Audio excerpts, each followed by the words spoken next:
The Mets have spent the last 3 days in Phoenix, where the scorching sun has rubbed off on New York's bats. In 2 games, the Mets have scored 17 runs, and last night they were merciless on Arizona pitching. Carlos Beltran went deep twice. He's got more home runs than all of last year. And Carlos Delgado's slump is over. He also hit 2 home runs, while David Wright added to the barrage with a blast of his own. Tonight, the task toughens. Undefeated Brandon Webb will try to cool off those sizzling Met bats.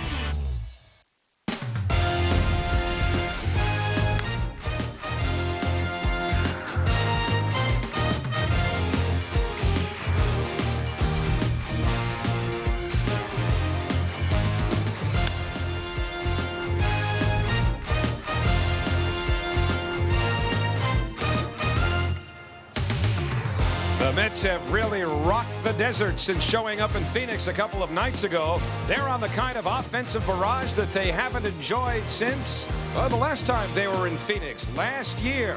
So everybody's happy, and why shouldn't they be? The Mets have won the first 2 games of this series, and tonight they'll try and make it 3 straight in Arizona as we welcome you to Chase Field in Phoenix for the Mets and the Diamondbacks, and we're happy to have it for you right here on SNY. It's a battle of first-place teams. The Mets have a 5-game lead over the Phillies in the National League East, and even though the Diamondbacks have lost 5 in a row, they still have a slice of the lead in the National League West. Hi again, everyone. I'm Howie Rose, sitting in for the recuperating Gary Cohen, along with Ron Darling, and everything is going just fine for the Mets.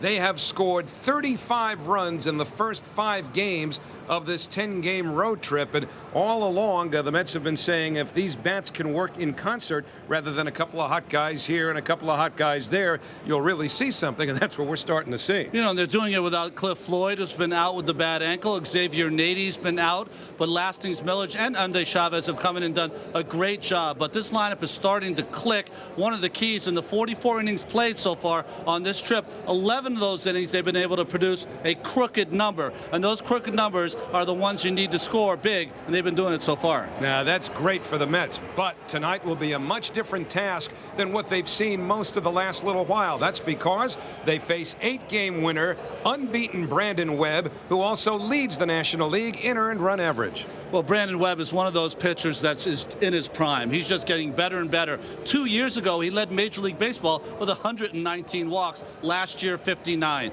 He's had 3 complete games in his entire career. He's had 2 already this year. So they're facing a guy on the rise, their ace, and he's going to be going out there to try to stop the D-back slide. Kind of matchup we all love. Hot bats and a hot pitcher. We'll see who prevails tonight from Chase Field in the desert in Phoenix, Arizona.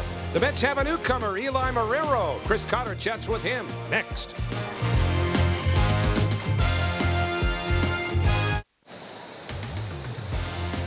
We're getting set for Game 3 of this 4-game series between the Mets and the Diamondbacks as we zoom in towards downtown and Chase Field. And for the 2nd straight night, the roof will be open. So the Mets will have a new face available tonight, not in the starting lineup, but Eli Marrero, who was obtained for Kaz Matsui yesterday, got acquainted with our Chris Cotter just moments ago. Eli, this is your 6th team in the last 4 years. How difficult is it to pack up and move on to a new city? You know, it actually, if it was in the offseason, it would be fun. You know, it'd be easy. You know, but like right now, they told me, and about 2 days later, I was traded. So you know, you got to get over here. So you got to start by packing. You know, my wife's not there; they're back home. So I got to do everything myself. You know, and that's throwing everything in the bag, not even folded or nothing. You know, but like I say, I think that's, you know, getting your car squared away. You know, your apartment. You know, getting out here, getting settled in New York. You know, I never really lived in New York. I never really been in New York except playing there. You know, so I mean, I don't know my way around New York at all. So, like I said, hopefully a couple guys, you know, show me the ropes out there, and it's stressful, man. Especially in the middle of the season like that, it's very hard. It's not as easy as people think. Well, obviously, over the last couple of years, you've had experience in it. Does it help? Does it jumpstart you a little bit, maybe, to get in with a new group of guys, particularly coming to the Mets, a team that's in first place right now?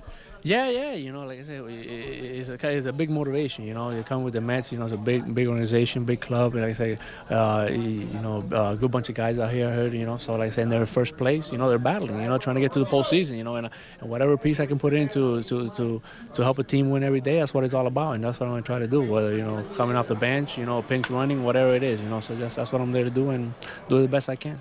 Have they talked to you about how much they want to use you in left, right, first, catcher? No, well, I did talk to him. You know, he kind of briefly gave me a, hey, you know, in and out. He gave me in and out. So yeah, he talked to me about, you know, playing all over the outfield. You know, I can play all three positions out there. He kind of ruled out first base because, you know, they also have Julio Franco there. And he mentioned a little third base.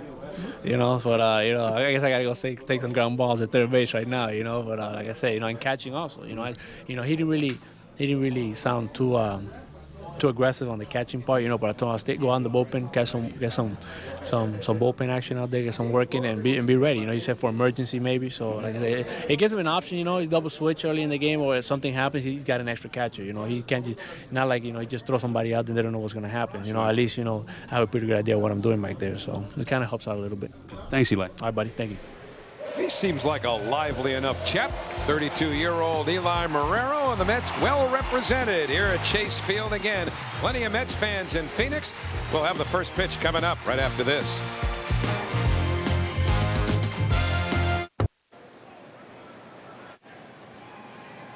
Chauffeur me to the ball game. See me. Right. Just underway. It's 1-1 to Jose Reyes, leading off the first inning against Brandon Webb. Webb 8 wins, no losses. Major League leading 2.14 earned run average, and Reyes slices it foul. Well, you see that record. What the Mets were able to do to Miguel Batista last night was make him elevate his pitches. With Brandon Webb, you have to do that, or you're going to be hitting ground balls all night long. So the 1-2 to Jose, and there's a ground ball, perhaps the first of many, and Hudson throws out Jose Reyes. So let's take a look at the rest of this Mets batting order, brought to you by Chevy. Well, that average will go down against Webb, that 308 average of Jose Reyes, but just about the same lineup the Mets have had since Cliff Floyd went down. Andy Chavez batting in the 7th hole, Lastings Milledge in the 8th hole, and Alay Soler batting .250 with 1 hit and 4 bats in the 9th. Now Webb will face Paul LaDuca. LaDuca had 2 hits in last night's game, batting at .289 on the year. 1 ball, no strikes. LaDuca, of course, grew up around here, went to high school here.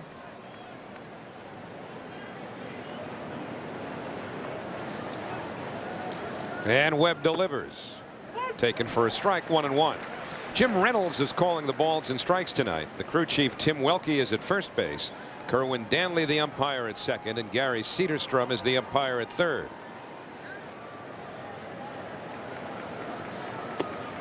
Off the outside corner, 2-1. LaDuca 4 for 15 in his career against Webb.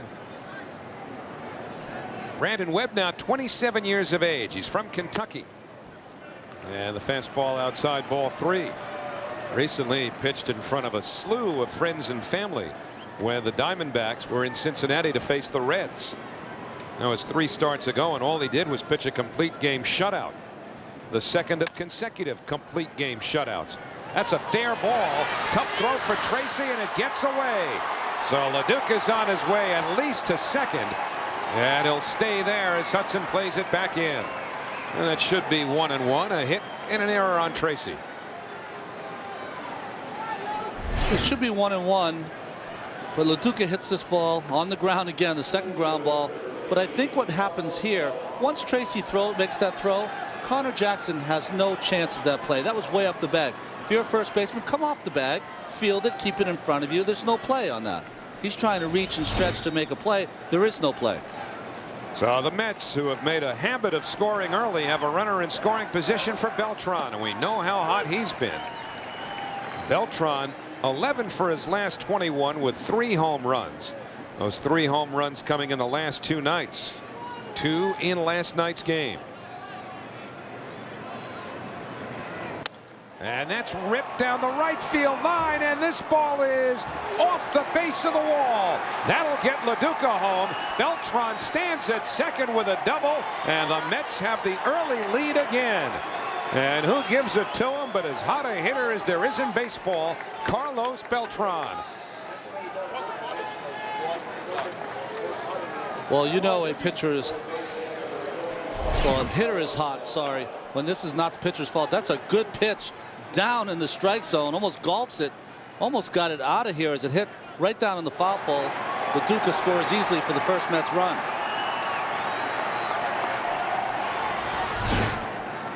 So they just can't get Beltran out. And now it's Delgado. And Carlos on a 6-game hitting streak as Lo Duca gets a little refreshment after coming around from second. Breaking ball for a strike. It's 0-1. Well, that's what you'll see from Webb is see Delgado's numbers. You'll get a good sinking fastball, great sinking fastball, curveball, little cutter, a slider, and a changeup, which does not throw that often. Delgado to left. Beltran was about a third of the way down, so he'll walk back. Gonzalez putting away the fly ball. So 2 men away, and now David Wright. So Webb, the latest victim of some early damage by the Mets, who scored 4 first-inning runs last night, 1 the night before.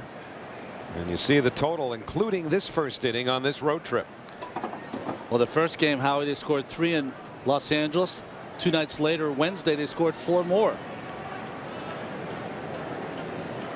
David Wright, 4th in the league in hitting. 1-0. 336 average. A 409 on base percentage. That is 7th best in the league. And he hits 354 with men in scoring position. And he's got Beltran at second. And the count now 1-1.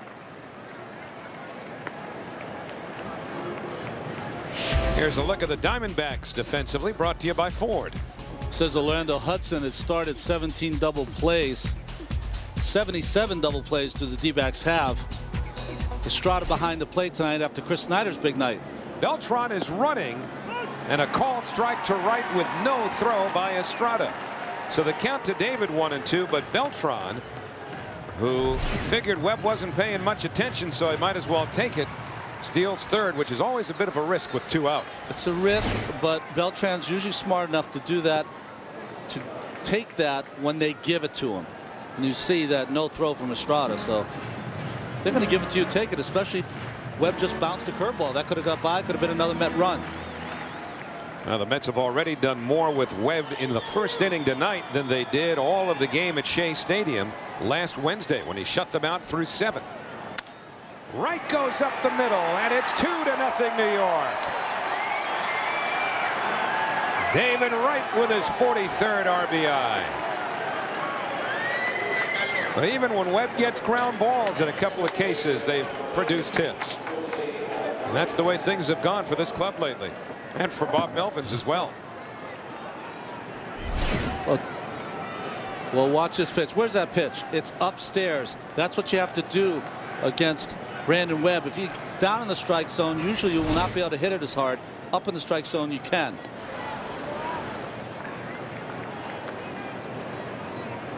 And the guy who's got to be loving this is Alay Soler, who had 3 runs in his pocket before he went to the mound his last start, and he'll have at least 2 tonight. Jose Valentin now. Second time Wright's been forced to dive back in. So what's been a regular thing for the Mets lately has been irregular for Brandon Webb.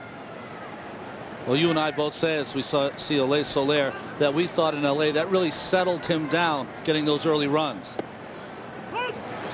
Called strike to Valentin, 0-1. Brandon Webb hooked up with Pedro Martinez in a pitching classic last Wednesday at Shea. Pedro went 8 scoreless, Webb 7, and the Mets won it 1-0 in 13. Nothing doing. So they pitch out, but Wright wasn't going anywhere. Webb's already thrown 20 pitches. Usually what happens here after a pitch out, Webb will throw over, try to keep Wright close again. And Wright will be thinking of maybe going here because anticipating a breaking ball to Jose Valentin. So it's 1-1. And Valentin slices one deep and down the line. And that ball is in play. Wright digging around third. Counsell will make a relay throw, but it's not nearly in time. RBI double Jose Valentin, and the Mets have a 3-0 lead in the first inning.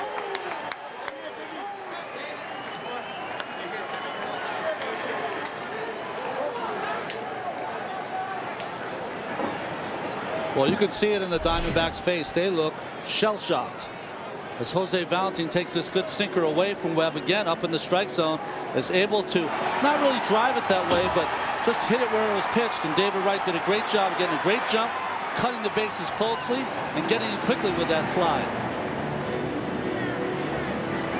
So he cuts those bases on the inside. That's the key to getting home quickly. Wright has good speed, not great speed, but he knows how to run those bases. So that paid off. It's 3-0, and now Endy Chavez, who had the game-winning hit, producing the only run in that game with the Diamondbacks last Wednesday, although Webb was gone by then. 0-1 to Chavez. And interestingly, that hit by Endy that won the game came off of the now departed Jason Grimsley, who may not be here, but somehow his presence still sort of looms, doesn't it, Ron? Yes, it does. I think, you know, even the president, Ken Kendrick, talked about it today, that he said that it was not supposed to be a distraction, Jason Grimsley, but he believes it has been. I don't think there's any question about it at this point, and you were all over that in the game on Thursday night, just looking at their body language and putting yourself in a player's position with a distraction of that magnitude. And when you look at these guys, and you could tell. And you have to remember, they've had a lot of success this year. If you would have told them in spring training that the Diamondbacks would be in first place on June 10th, they would have taken that. That'd have been a great thing. So they've had a lot of success here this year, and the Mets have come in and have tried to show them who's the boss. 2-2. Well, one of the bosses with the Diamondbacks is Ken Kendrick. He is the club's managing general partner, and he now has said that Grimsley will not receive the remainder of his $825,000 salary, which originally was going to be paid to him. Little looper by Chavez that's going to drop foul.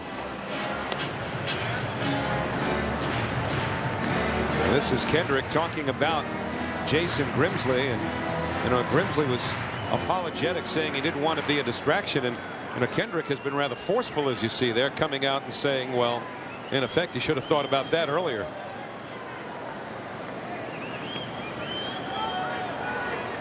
The 2-2 to Chavez is inside. So this is a very taxing inning for Brandon Webb.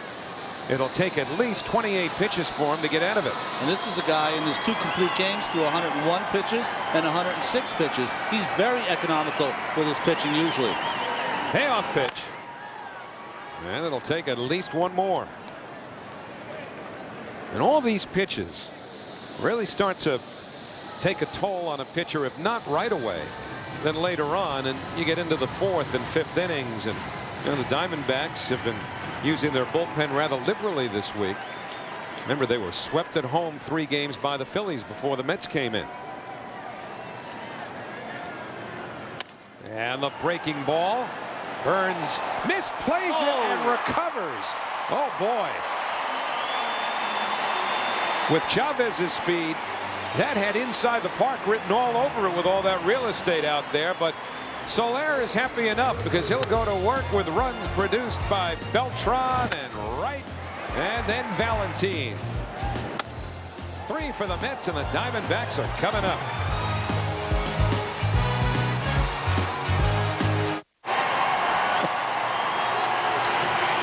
Pretty nice crowd here at Chase Field this Saturday night, but the Mets have already quieted many of them with 3 runs in the top of the inning. So for the 2nd straight time, Alay Soler has a little cushion before he ever throws a pitch. And he'll go after Craig Counsell to start it off. And Soler's first pitch is low and outside, 1-0. For Solaire, it's his 4th major league start. Had first inning troubles with the first 2, really settled down nicely in the game against the Dodgers on Monday. That's a foul ball, 1-1. It's hard to tell. He's only had 3 starts, but his first start, tough first inning, but he only gave up 2 earned runs in 6 innings. Next start was a blowout, 7 earned runs in the outing, but the last one against the Dodgers was just, I think, he had a nice comment, an interesting comment. He said, that's what I'm capable of doing. I thought that was an interesting comment because that's how he sees himself as a major league pitcher. 2-1 to Counsell. Now that game against the Diamondbacks, which was at Shea Stadium 11 days ago, Solaire went 5 innings, gave up a couple of home runs. Eric Burns and Connor Jackson took him deep. Counsell fooled there, and the count 2-2. Nice 2-1 changeup from Solaire. We haven't seen a lot of these from the young Cuban. Just went straight down, fooling Counsell, who doesn't get fooled very often. So the 2-2. Beltran with plenty of time. 1 out. So Eric Burns will be next. Part of this Diamondback lineup brought to you by Rico. Well, both Chris Snyder, the catcher, and Chad Tracy 3 for 3 last night. Chad Tracy moved to the 4th spot, had been batting 3rd and 5th this year in the lineup. Moved to that 4th spot. Luis Gonzalez up to the 3rd spot. So now it's Burns. I mentioned he had a home run against Solaire. He also had 2 home runs against Steve Traxel at Shea. But he has cooled off since then. The count, no balls and 1 strike. Right around that time, Burns had been finishing what became a 15-game hitting streak. Now he's just 1 for his last 9 and behind in the count here, 0-2. I really enjoy the way Paul Lo Duca calls the game. First pitch, curveball, get me over by Solaire for a strike. Then burn a heater on Burns' hands. Now it opens up the entire plate. There's all kind of possibilities. Curveball in the dirt, fastball away paint. That pitch was up and fouled back. And you can see the swing. It's a defensive swing because he has no idea what the pitcher is going to throw or where he's going to put it.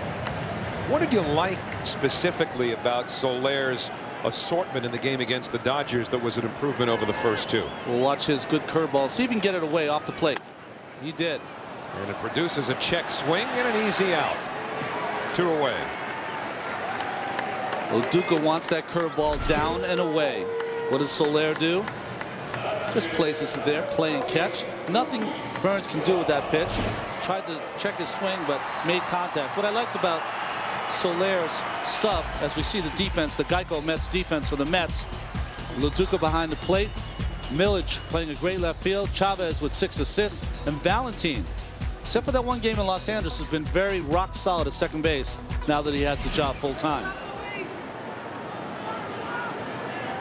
So here's Luis Gonzalez, 0-1. What I liked about Solaire in that last game, Howard, to answer your question, sorry, was that Solaire showed that he can throw his breaking ball over for a strike when he's behind in the count, that he has the ability to throw his fastball for strikes when he has to, as Valentin bobbles it but comes up with the play. And that means a 1-2-3 inning for Alay Soler.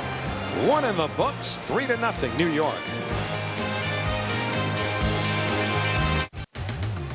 New York Mets baseball on SNY is brought to you by ChevyOffers.com, the presenting sponsor of Baseball Night in New York. And by Rico. Rico, move your ideas forward with Rico dependability. By Honda, see your Honda dealer and discover the great values now being offered. And by Geico, 15 minutes could save you 15% on car insurance. Visit geico.com or call 1-800-947-AUTO. 1-1 to Lastings, Millage, and a chopper. The Counsell throws to first to get Millage. 1 away.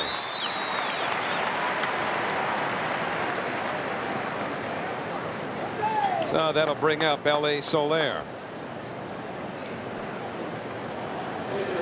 You know, Howie, watching Lastings Millage, 0 for last night, 0 for 4. He's a very aggressive hitter that'll get around the league really quickly, and it seems like last night they're trying to be a little more careful early in the count with Lastings, so he might have to be careful himself and try to, you know, make that strike zone a little smaller in that pitch that he wants. Millage now 0 for his last 8. Solaire with 1 major league hit in 4 trips evens the count 1-1. You know, when Millage hit his home run to tie the game in the 10th inning, I believe. You know what pitchers do all around the league? They talk to each other. Say, who's this guy? Lastings Millage. What's he do? He plays the outfield. What's he look? Well, he's very aggressive. You know, I mean, they talk. So right word gets out in a hurry. Absolutely. Huh? Don't throw him a 96-mile-an-hour heater with 2 strikes. That's right. And Solaire down on strikes, 2 away. The Millage homer came off of Armando Benitez. First of 2 home runs for the kid. Lastings also hit one against Jay So in Los Angeles. That was on the final game of that series.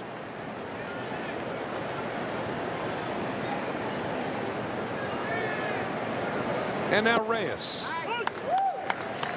0-1. You know, Howie, you were making a point that the Diamondbacks have been using their bullpen, and they would like not to use it tonight. And Webb is one of those pitchers that usually 10 out of his 13 starts, he's went 7 innings or more. 6 out of his 13, almost 50%, he's gone 8 innings or more. So he is that kind of horse that can go deep in the game. But like you say, with all those pitches already at 38 in the 2nd inning. The 0-2 to Reyes. And the fastball upstairs.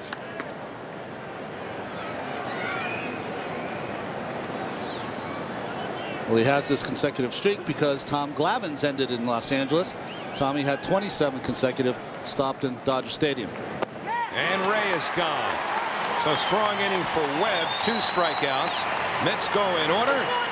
And in the middle of the 2nd inning in Phoenix. Still 3-0 New York.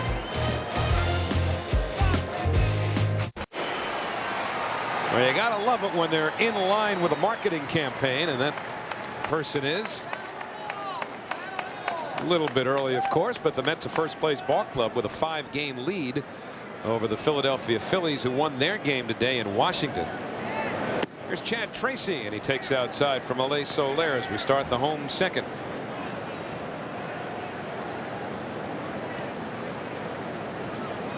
Good night for Tracy. Last night he went 3 for 3, and he had been slumping just before that. 1 ball, 1 strike. Well, you people at home, when you're watching Alay Soler, try to concentrate on that front left shoulder. That's one of the keys that he and Rick Peterson tried to work on, keeping that shut. He's got to keep that closed as long as he can, because when you watch his motion, he kind of jumps at the hitter. And when you jump at the hitter, that's fine as long as you keep that shoulder in. Right to Reyes. Let's say takes that extra beat and throws out Tracy 1 away. Well, they do something unique here in Phoenix. Players signing autographs not on the field, but this is just an hour and 10 minutes before the first pitch. After batting practice, Ron, they go into this rotunda, sit at a table. There's Chad Tracy, who drew a huge crowd. Would that be a distraction?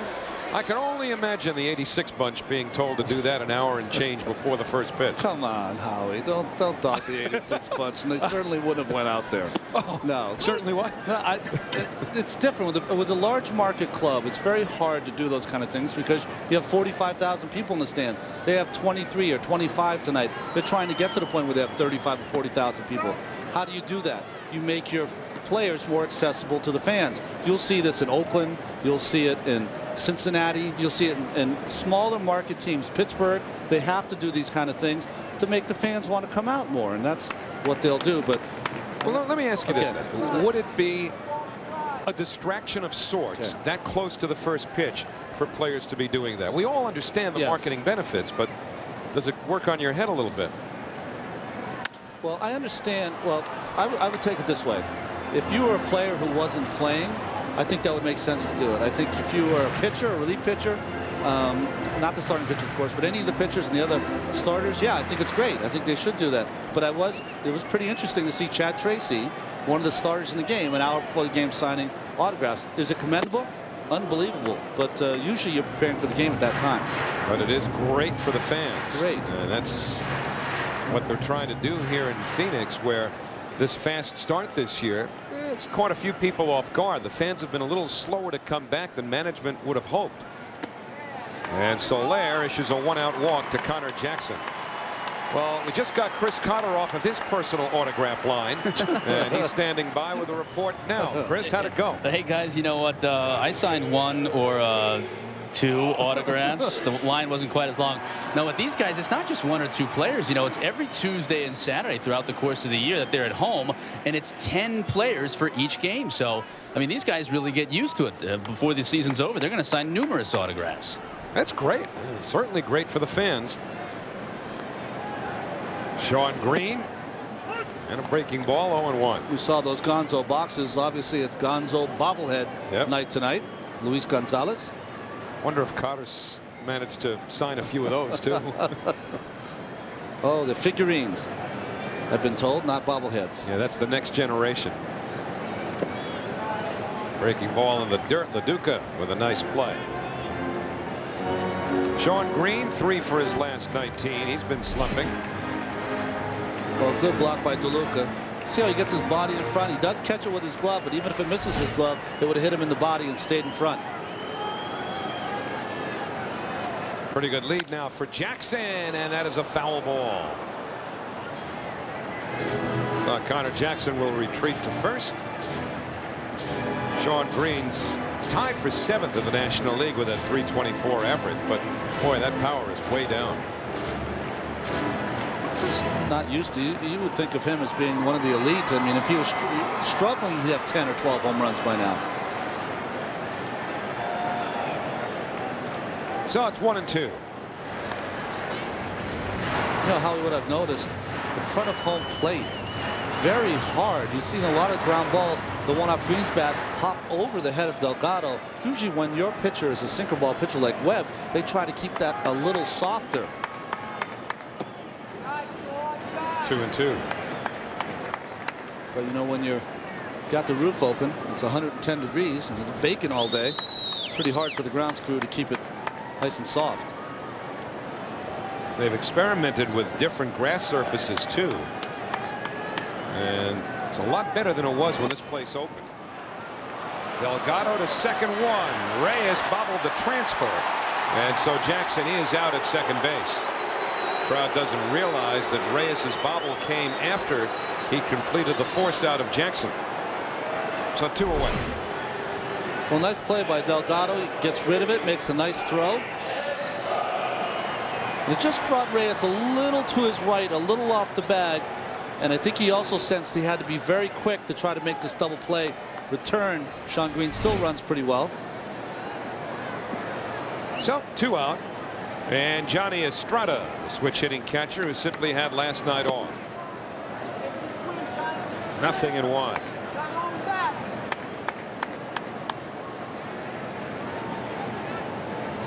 Solid numbers for Johnny Estrada.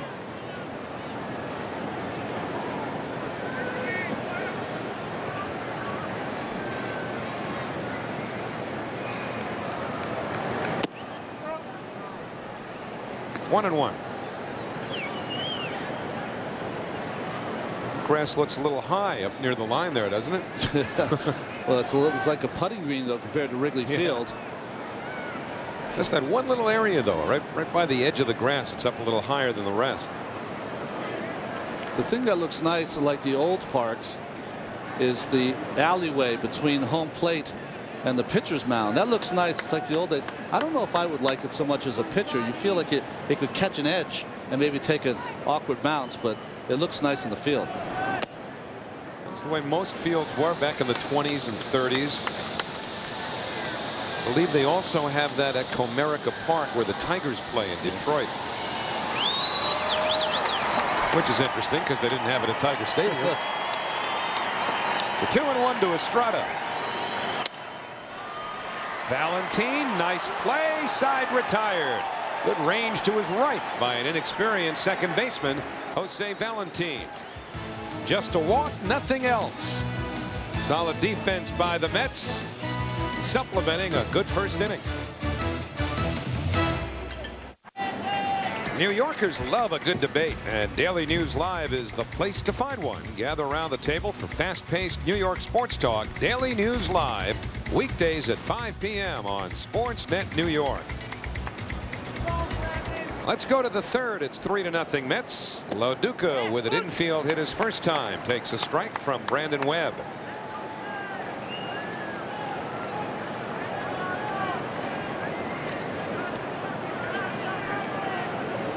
And the 0-1 ties him up. But he went around and it's 0-2.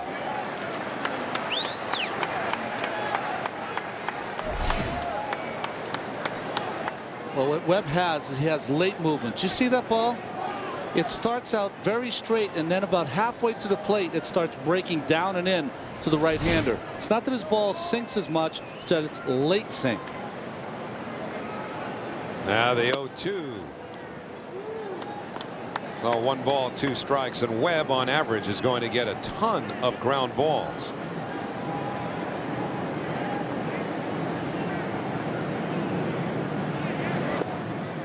Two and 2.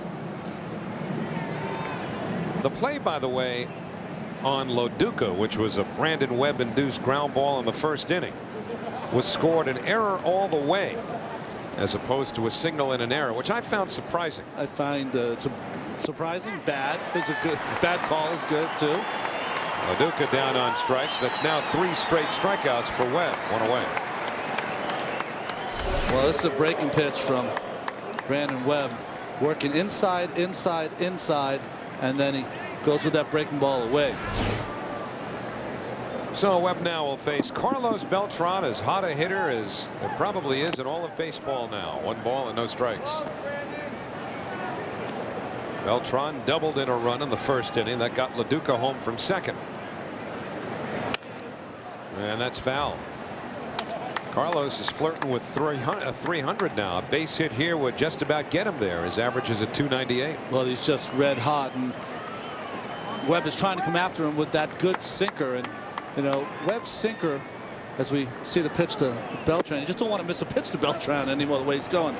But his sinker, what he tries to do is he holds it with 2 seams, and he'll hold it with 2 seams with the seams, and if he wants it to break more, he moves that thumb up. That's the key.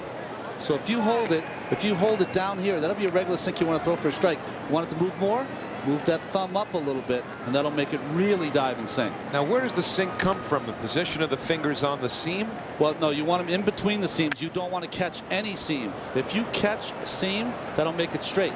But if you get it in between the seams, it'll come out of your hand, and it'll be floating like this or diving like that. That's the kind of seams you'll get on the way to the plate. By the way, I can teach anyone to throw a sinker.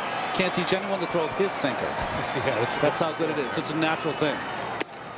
On the inside corner, and Beltran is gone. Well, that's 4 strikeouts for Webb, and he's recorded them in succession. Last 2 outs in the second inning, first 2 outs in the third. Well, this is the pitch he didn't have in the first inning. That fastball he throws at the left-handed hitter, comes back over the plate. Beltran wasn't happy with that call, because he's seeing the ball very well right now. But Brandon Webb, that is his pitch for strikeouts. Breaking ball to Delgado. What do they say, Howie? If you're going to get an ace or the best pitcher of the staff, when do you get him? Early. And the Mets are pretty happy they got him early, because Webb looks like he's on top of his game now. A lot of the best pitchers will tell you that the biggest problems they had were first innings. Right? Well, you always say, yes, absolutely. It even got worse when I went to Oakland. It was horrible. But, you know, the thing is that a pitcher, usually in the first inning, that's a great pitcher, usually has that fastball again inside, usually has all that adrenaline. They're usually hard throwers. And if, in the beginning, sometimes that ball's up. And once they lose that, not lose that adrenaline, but lose that initial adrenaline from the first inning, they settle down and start hitting spots. 2-2 to Delgado. Well, Brandon Webb now managing his pitch count a lot better. It's at 55. He was right around 30 at the first inning. And the 2-2 to Delgado. Gets him. Well, that's 5 strikeouts in a row now for Brandon Webb. And in the middle of the third inning, he's getting locked in. But offensively, well, so are the Mets.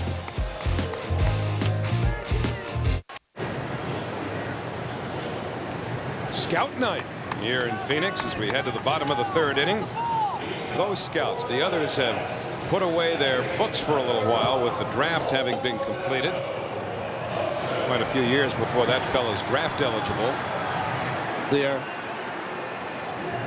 And so as we go to the last of the third inning, Mets with a 3-0 lead and plenty of fans here at Chase Field. And Orlando Hudson will lead off against Alay Soler, who's issued just a second inning walk through his first 2 innings. Hudson, a switch hitter, batting left. Again, strike 1. I'll say again, because that's been one of the more noticeable differences in Solaire lately as opposed to his first 2 starts. Yeah, you definitely didn't see that in the first inning of his first start or any at all against his last start against the Diamondbacks. Chavez on the run, won't get it. And Hudson digging for at least 2 as Endy fires it back in, and there's a leadoff double for Orlando Hudson.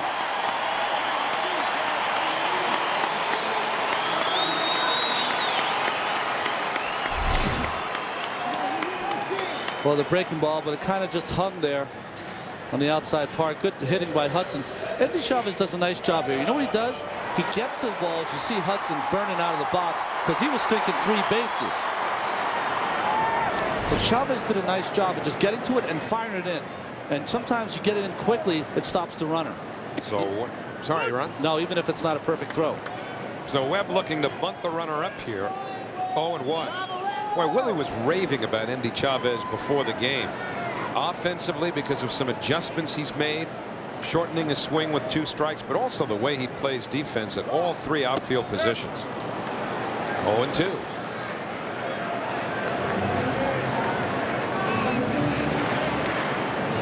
Brandon Webb is 6 for 36. He's driven in 7 runs this year.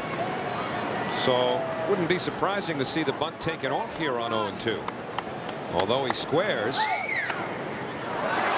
Gets it down. LaDuca to third. Out at third. LaDuca threw a strike to David Wright, and Bob Melvin's going to argue the call. Hudson is out.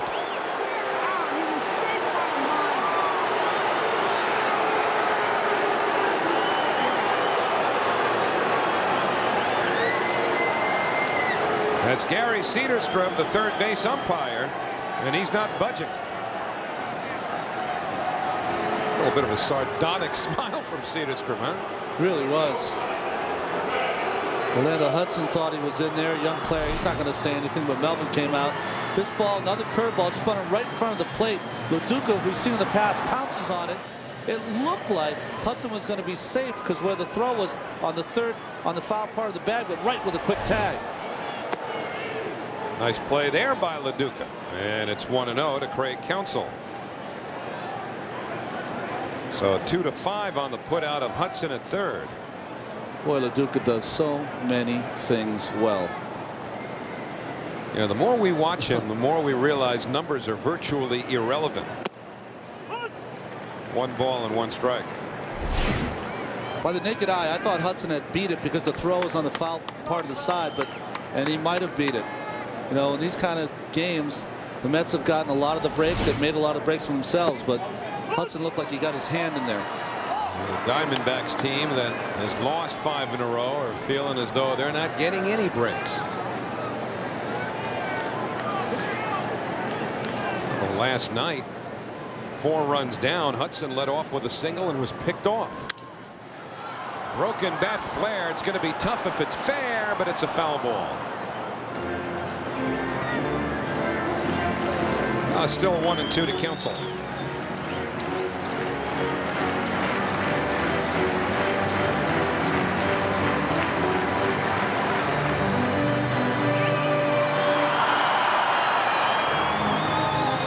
Well, you don't judge a manager, right, when everything's going well. You judge a manager when you're on a slide, how quickly he pulls his team out of that slide. And Bob Melvin's got his back up against the wall with all the stuff that's happened here this week. Solaire with a 1-2 to Counsell. Slash the other way. You know, it's interesting you say that, because one of the things that people around the Mets took note of relative to Willie Randolph last year is how he kept everybody on an even keel when the Mets dropped their first 5 games of the season. Wound up winning their next 6. 2-2. Well, the good thing about Willie is that he played for so long, that he played on championship teams. He played on teams that were not very good.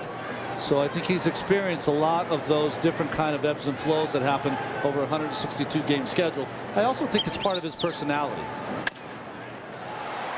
Valentin to Reyes and on to Delgado, but not in time. Another nice play by Valentin going to his right.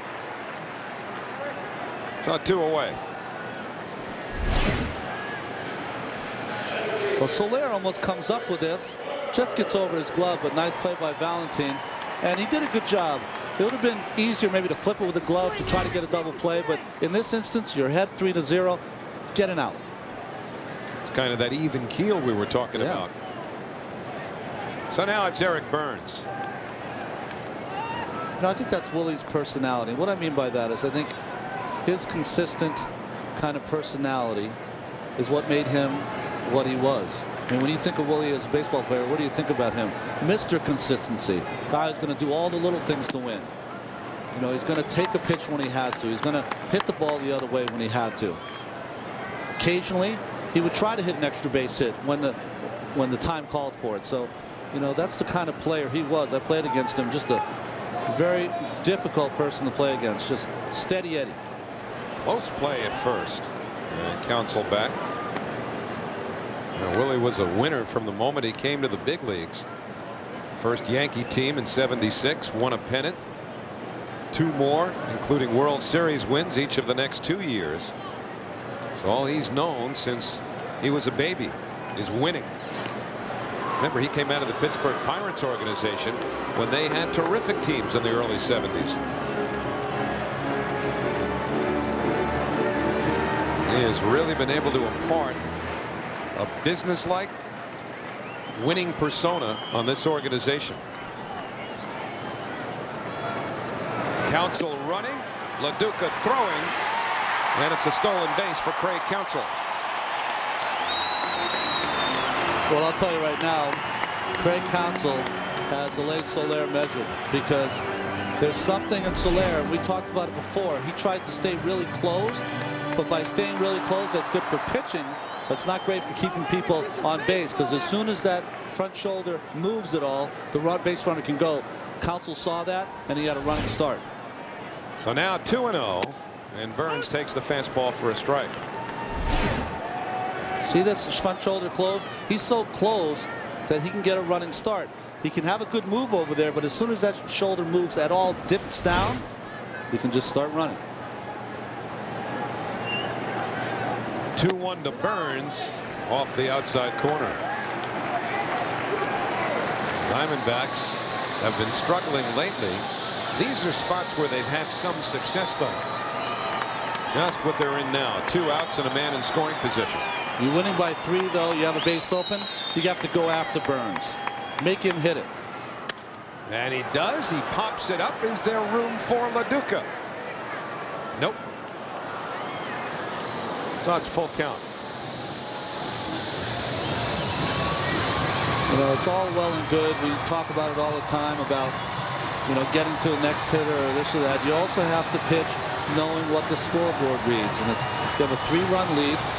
You have to be confident that your stuff is as good or better than the hitters. And let's take a chance. You and I, mano a mano. Who's better? Throw a good quality pitch. This is a deep part to center field. Throw it on the outside part. See what Eric Burns can do in center field. A lot of real estate here. To the left and right of dead center, it's 413. 407 to straightaway center, where David Wright hit one last night for a homer. And the payoff pitch low. So Solaire issues his second walk. And Luis Gonzalez will be the tying run coming up to home plate. Howie Rose sitting in for Gary Cohen. Talked to Gary the other day. He's feeling better, stronger, and will rejoin the club late next week after this road trip. We can't wait to get Gary back. Ron Darling, Chris Cotter, all with you tonight from Chase Field here in Phoenix, where the Mets scored 3 runs in the top of the first. And now with 2 out in the last of the third, Gonzalez the potential tying run. 1-0. You know, you're starting to get into that kind of gray area here with Solaire that Steve Traxel went through last night. He has a big lead. He ends up walking 6, and he made some big pitches when he had to keep the Mets ahead, but you don't want to repeat that tonight. Here's the 1-0, and the breaking ball fouled off.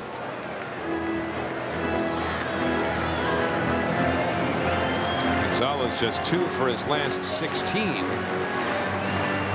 The figurines can wait when there's cotton candy around. Don't want to get that figurine all sticky.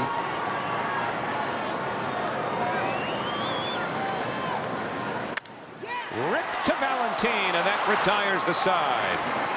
So Gonzalez made good contact, but the Diamondbacks leave 2 as we head to the 4th.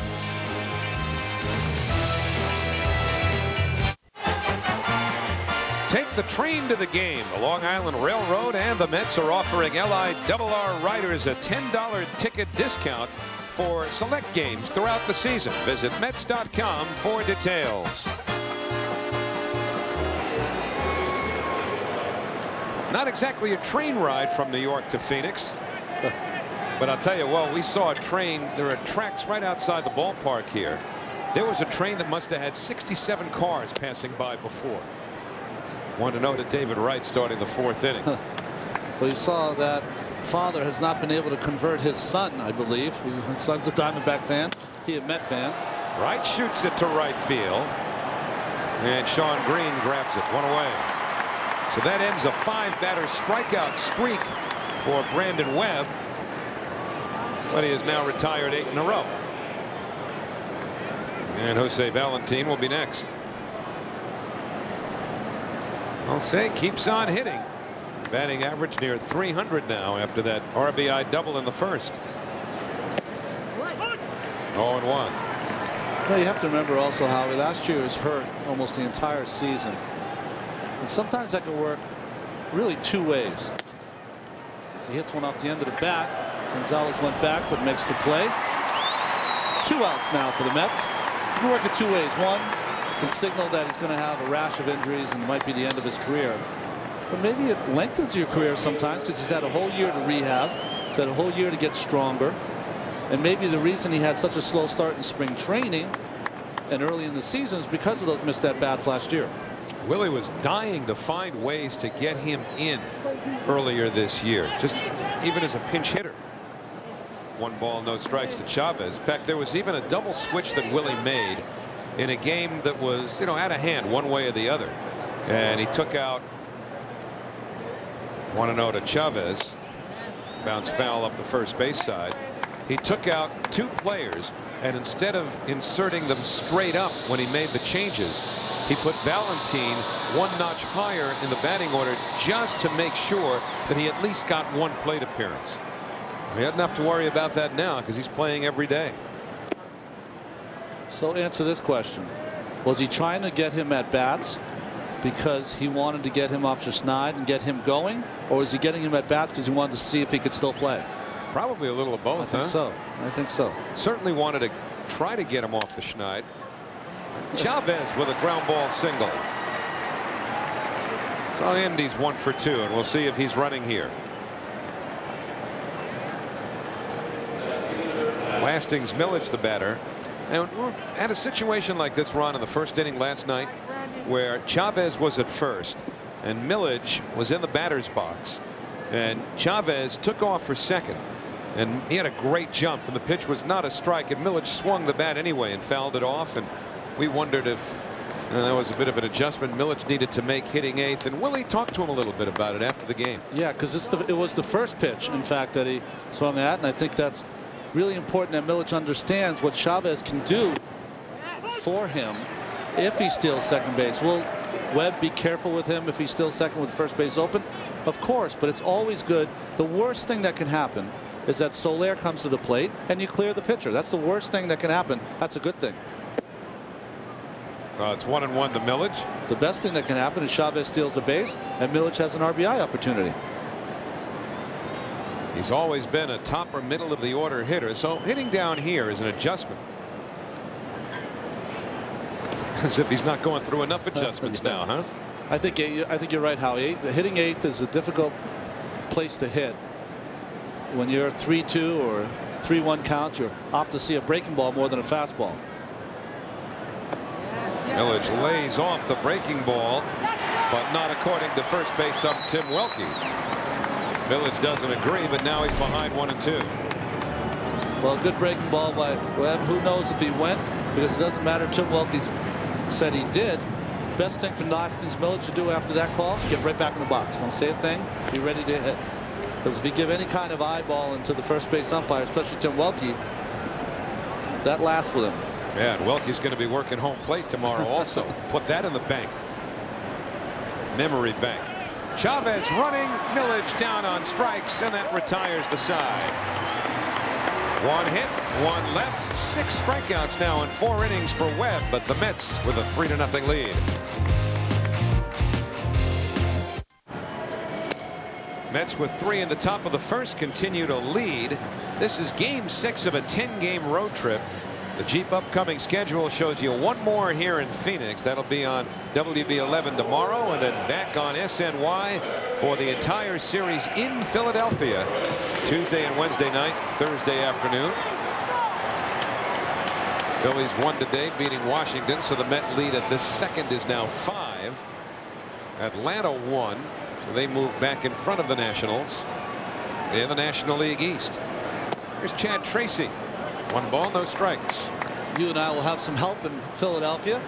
Keith Hernandez joining the booth with us. That'll be fun. Keith and Ron together. There's the 1-0. Well, Colorado and the Dodgers are having fun. 11-9 in the 7th inning. Got to look way up above the foul poles on both sides of the field to find those scores. And Tracy takes low. It's 3-0. Well, with a 3-run lead, Willie Randolph and Rick Peterson just want strike 1 from Alay Soler. But now it's 3-0.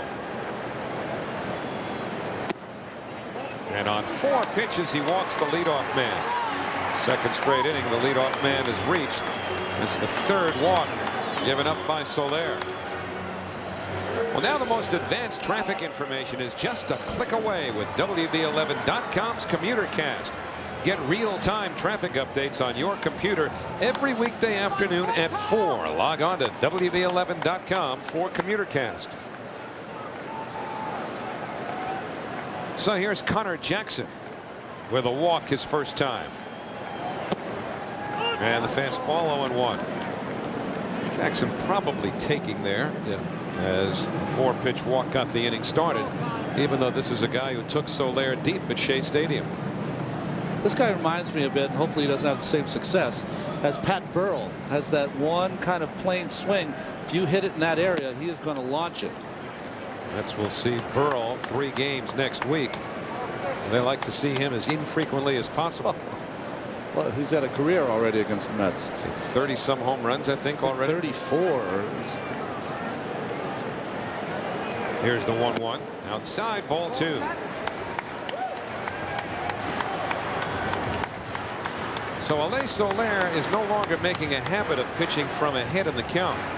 He's fallen behind quite a bit, driving his pitch count up. He's thrown 57 already.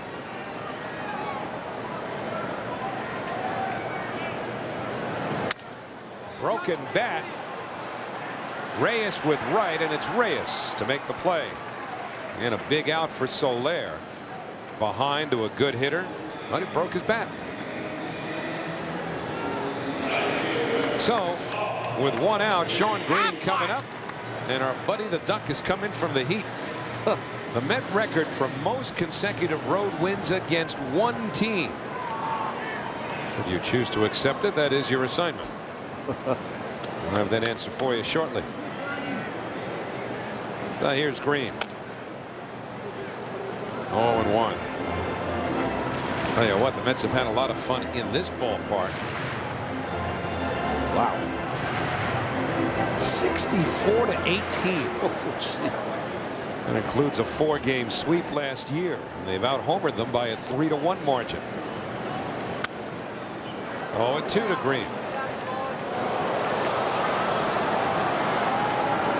Remember last year when the Mets had that run-scoring barrage here was when Mike Jacobs was making his first few starts in the major leagues and seemingly homering in every at-bat. 1 ball, 2 strikes. Well, you know, Brandon Webb struck out Carlos Beltran on a similar pitch But Jim Reynolds did not like this pitch. That's the same pitch that Webb struck out Beltran on. So he's going to have to try to be a little more consistent on that pitch for Solaire. 1-2 to Green. Got him. So Alay Soler with his first strikeout of the game, and now there are 2 men away. Well, that is the best changeup I've seen Solaire throw in his first 4 starts. Look at that ball. Not only the speed differential, but that ball dove down and away from Green. Looked like a fastball all the way to the last 10 feet. So with 2 men out, Johnny Estrada will be the batter. He hit into an inning-ending fielder's choice in the 2nd inning. And he may well have ended another inning. Last inning Millage makes it official. Good recovery after a leadoff walk, so it's on to the 5th. 3-0 Mets. Head out to Shea on Friday night, June 16th, when the Mets battle the Orioles. The first 25,000 fans will receive a 1986 20th Anniversary Championship commemorative coin, courtesy of Dunkin' Donuts. For tickets, visit Mets.com. Mets games are available in high-definition quality across various cable providers, including Time Warner Cable and IO Digital Cable Service by Cablevision. Get the Mets in HD. And inside Chase Field, the Mets trying to get the Diamondbacks for the 3rd straight night. Alay Soler takes up and in. 9-1-2 for the Mets. It'll be Reyes and LaDuca to follow.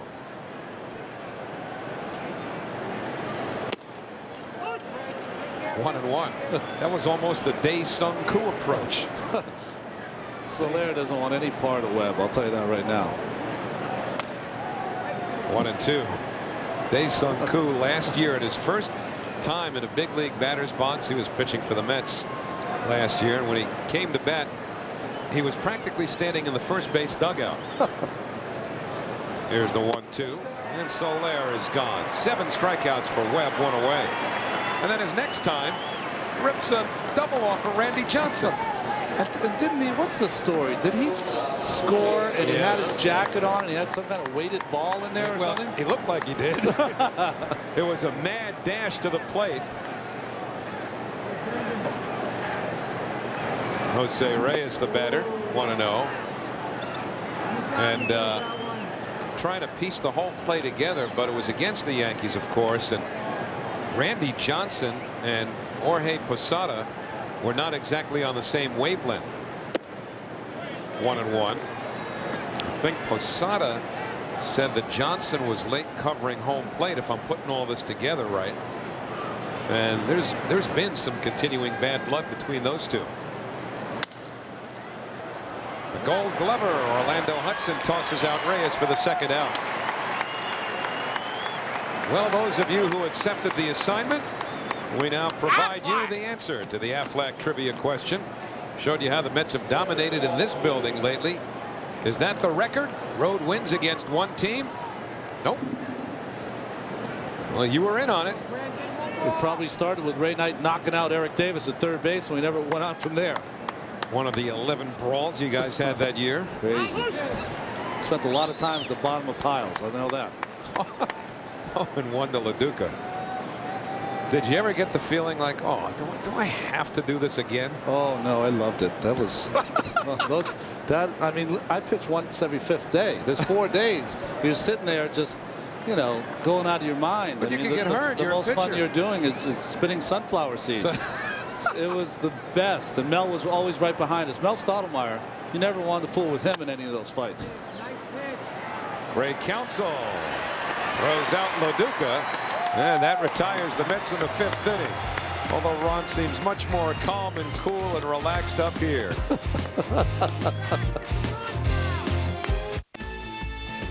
I'm Brian Custer with your Chevrolet Baseball Night in New York update. Phillies Nationals, top of the 8th, Pat Burrell.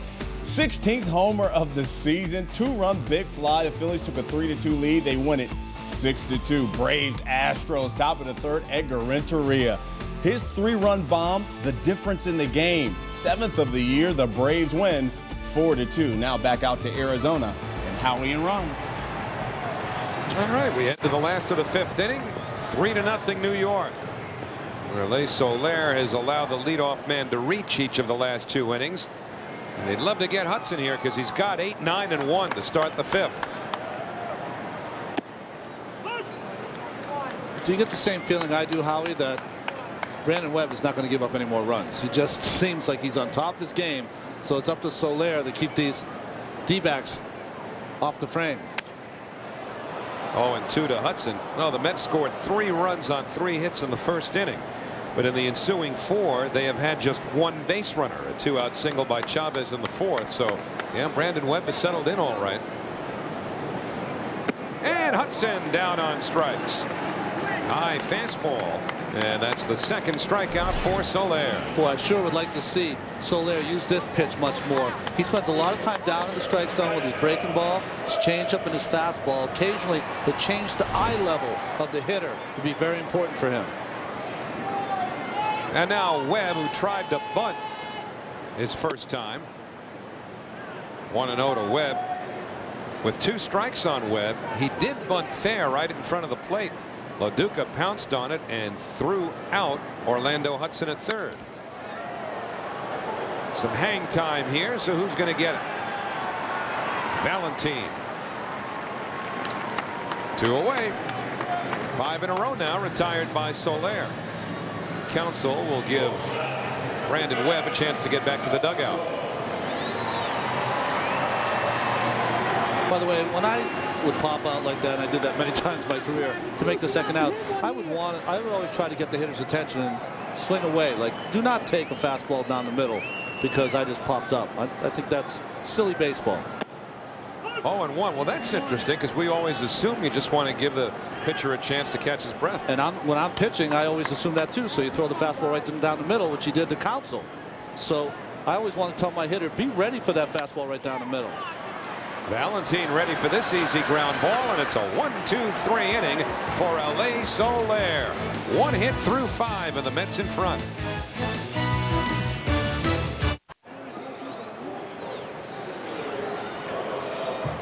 Now, Ron, hasn't he been around the major leagues long enough to get the grown-up chair? Jeez, that's a chair you use when you're ice fishing. In Phoenix. 1-0 to Beltran. What is that? Is that a superstition? Is it better on your back or something? Or I think it has. Well, if in the dugout back of those wooden slats, as Beltran grounds to. Nice play by Jackson. Bad throw though. Safe at first is Carlos Beltran. Oh man, we got another guy who's set to do substitute play-by. We're deeper up here than I thought. Howie, please. This is. Well, you see, Jackson makes a good effort here, but he kind of panics and he kind of lollipops that throw to first. That one's got to be a sharp toss. Excellent play on a ball that had a lot of topspin, but not able to make that throw to Webb, who makes a fine play in catching it. But Tim Welke calls Beltran safe. So that's going to be charged as an error on Connor Jackson. So you can pitch in the playoffs, you can pitch in the World Series, but doing play-by-play is pressure? Oh, boy. Come on. That was fine. You got to, I'm going to entrust that to you for the rest of the year. You and Gary, and we'll let Keith do it. That would be a fun night. You know, I'd pay for that. Delgado to left. And Gonzalez puts it away. Beltran tagged, but he'll just draw the throw. So 1 away, and David Wright coming up. It's time for the best of Barbados vacation getaway. If the Mets hit a home run, 1 grand prize winner will win an all-expense-paid trip to the Almond Beach Village Resort in Barbados. To enter or to see if you are a contestant, visit sny.tv/Barbados today. David Wright singled in a run in the first. Mets with 4 hits. The Diamondbacks 1. Beltran drawing some attention. Interesting defense, outfield defense. You see Burns on the left side of second base. Big hole in right center for Wright, who has a lot of power that way. 1-0. And this is, as you've seen, A spacious outfield from gap to gap. It really deepens over 400 feet. Left center, right center.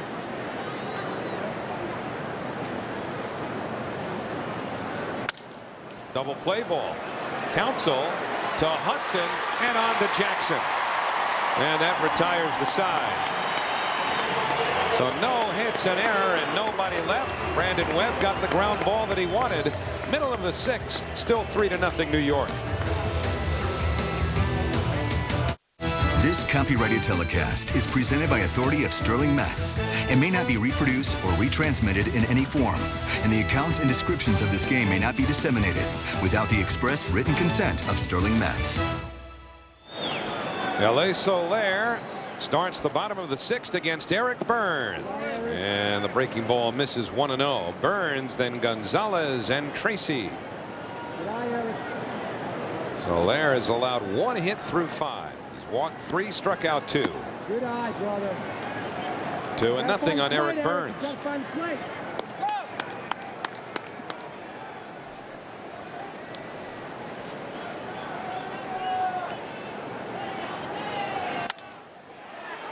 Carlos Beltran, Lastings Millage, and it's Beltran with Millage backing him.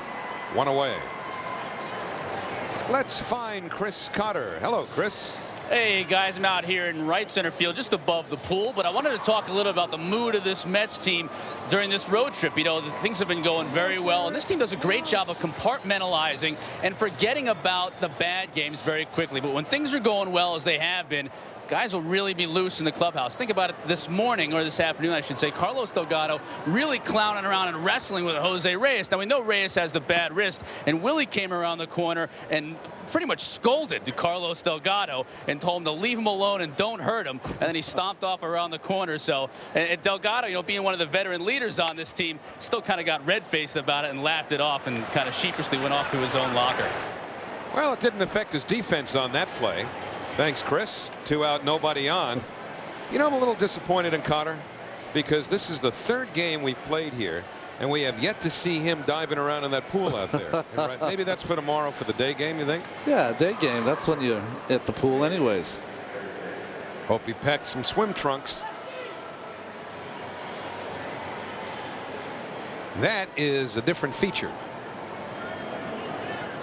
Much different from the pool behind old Jarry Park in Montreal.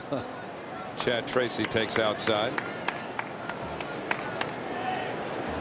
What was that pool behind Jarry Park? Was that like a community pool? Or yeah, exactly.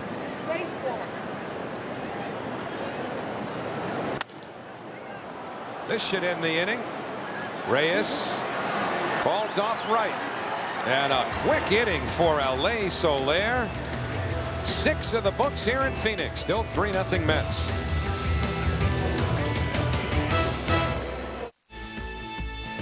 I'm Brian Custer with your Chevrolet Baseball Night in New York update. A's Yankees. This is the 5th. Rookie Mike Rouse singles the center. 2-run score.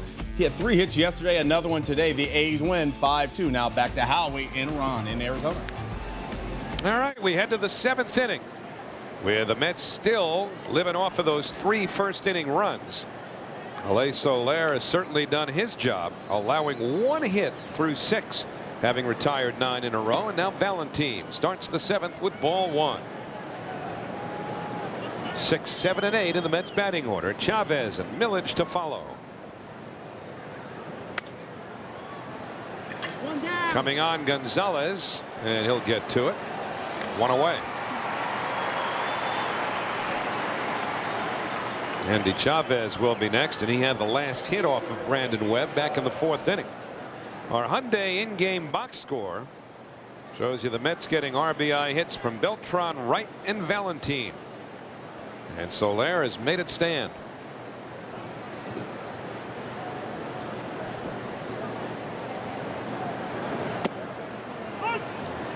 Oh, and 1 to Chavez. There he is in the kitty chair again. Deep in thought, though.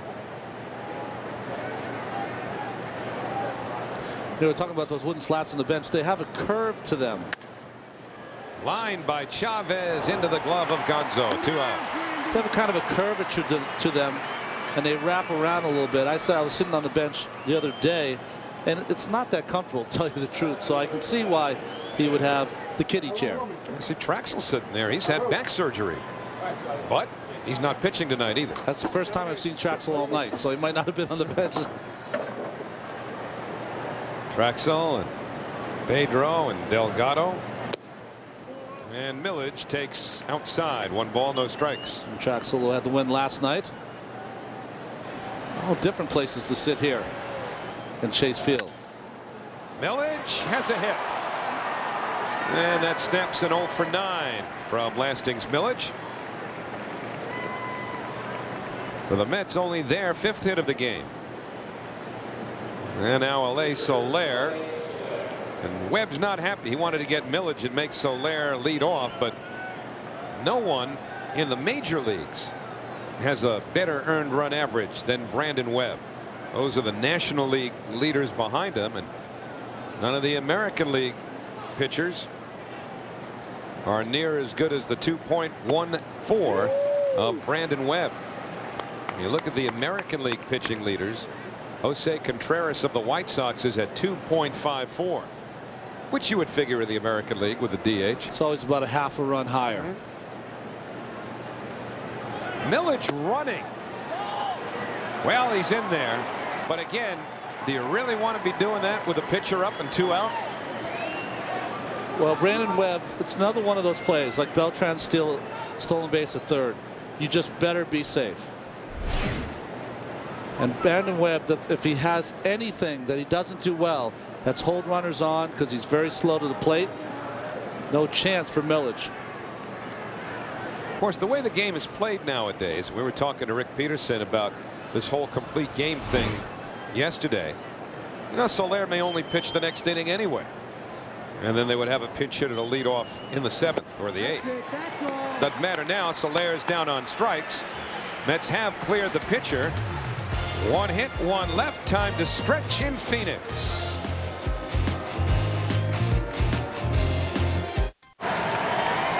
Well, umpires have to be resourceful, and you know, sadly, this bird landed at the back of the pitcher's mound as Alay Soler was starting his warm-up throws, and Bird obviously has a problem with one of the wings because it can't really get off the ground. So Jim Reynolds, the home plate ump, is, as you see, just carrying that bird, at least for now, out of harm's way. Oh, it's too bad. It was tough watching that bird struggle to get up.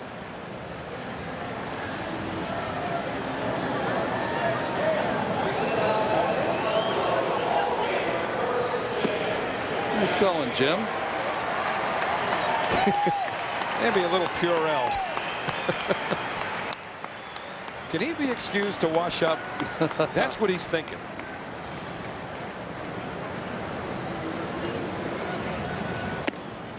Well, third base umpire Gary Cederstrom and first base ump Tim Welke got a little bit of a kick out of it. I know the umpires play a lot of golf on the road, but that certainly wasn't the birdie that Jim Reynolds was looking for. It's Kerwin Danley's. Well, Kerwin's talking about the landing because he saw that bird, at least based on Danley's body language there, as it made its emergency landing behind the pitcher's mound. So Connor Jackson starts the last of the 7th inning. 1-0, 1 hit by the Diamondbacks.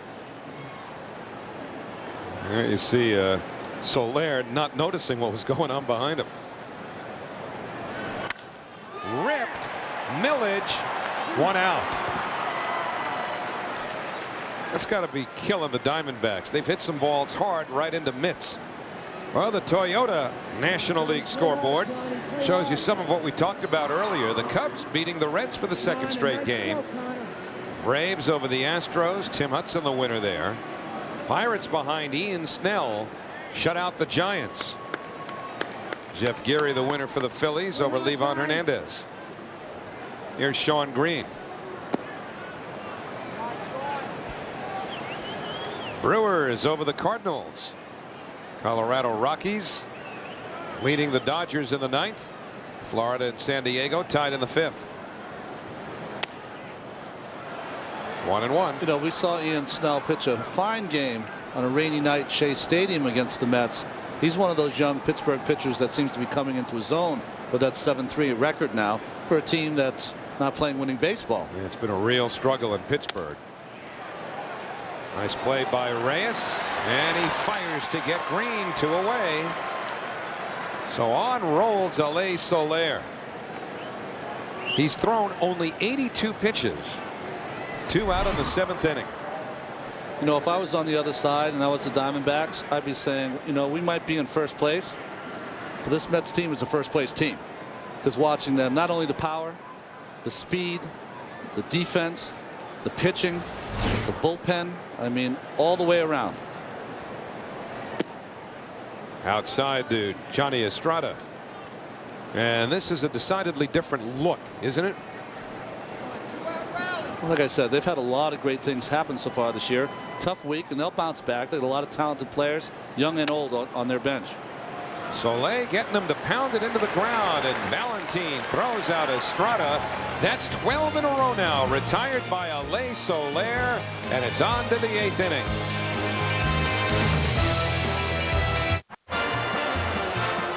After this road trip, the Mets return to Shea for a 7-game homestand beginning next Friday.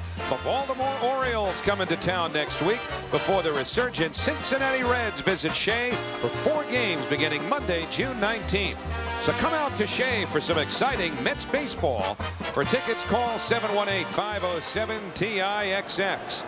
The Eastern Division leading Mets leading 3-0, and top of the order for Jose Reyes. Well, Solaire must like that chair because he's making very quick work of the Diamondbacks so that he can get back into it.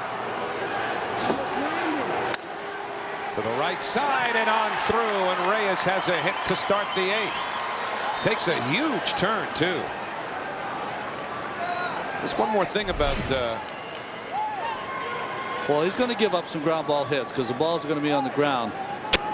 Hudson, that Gold Glove, almost makes that play, but Reyes, it was nice to see, he was trying to challenge Eric Burns maybe for rushing that into a double, but stays on first and maybe taking second on via the stolen base. Yeah, good time for him with LaDuca up here. LaDuca's been known to bunt in this situation too.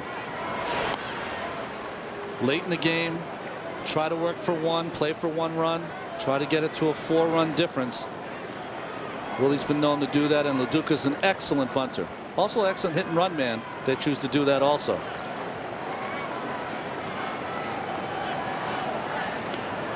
Now you watch him throwing to first. Why is he throwing to first so casually?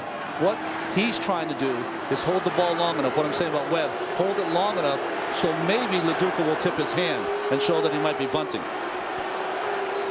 Reyes, the league leader in steals, measuring out a pretty good sized lead. He's running. The pitch for a ball, and Reyes is safe at second base. Jose Reyes is league leading 25th steal of the year. Boy, I love this style of baseball. When you have a lead, push the envelope, be aggressive, go get them. And Reyes does that. Makes Estrada have to make a perfect throw. He did, but Brandon Webb is slow to the plate. The problem, though, one problem for Reyes is going to make sure he hooks that back leg because his slide is so powerful. And again, Webb wheeling and LaDuca showing nothing. Well, now you still have a lot of options here. I mean, you could try to bunt, but now Reyes is in scoring position. LaDuca could hit the ball the other way and get him to third without sacrificing, but he does decide to give up his turn at bat, and he's going to be aboard. And watch Reyes here. He'll take a big turn and draw the throw. So much for the sacrifice. He pushed it past the pitcher. And it's a base hit for LaDuca. Now remember that sore hand that Reyes has. He's been forced to slide here. Well, LaDuca's smart. What does the pitcher have to do? Bust to the third base line. Webb made that move, and he was able to bunt it to the left of him. Webb is a big man, wasn't able to react to that. Base hit for LaDuca. Another smart play from Paul LaDuca. And now you've got Beltran with 2 aboard. Upstairs, 1-0. Carlos doubled in a run in that 3-run first inning. So you see the infield there. They'll be back at short and second. 1-1 to Beltran. against the speed of Reyes. If Beltran were to hit the ball right now to short and second, Reyes scores. He scores, but they're not short of turning a double play on Beltran. 1-2. Well, that's where he's been working Beltran all night long. A tailing fastball that comes back over the plate. Jim Reynolds has been giving them that pitch. It looks like it might be a little in. Got him. Oh, the breaking ball. And Beltran down on strikes, and that's the 9th strikeout for Brandon Webb. You know how you know that Brandon Webb is one of the elite pitchers? Is that he is a ground ball pitcher.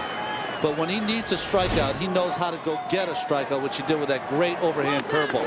Were you surprised? I was, that they were playing back at short and second, because you're in the 8th inning. It's 3-0. 3-0. You're thinking that you're going to bring the infield in. You can't afford to give up any more runs. Maybe Bob Melvin is thinking Beltran, the way he is right now, there's no chance of us getting him out if we come in. But I would have had the infield in. It's desperate time to be sure for Bob Melvin.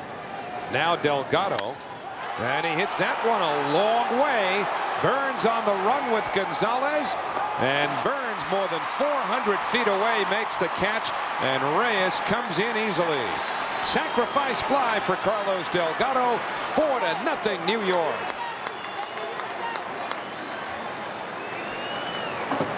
So for Delgado, his 42nd run batted in.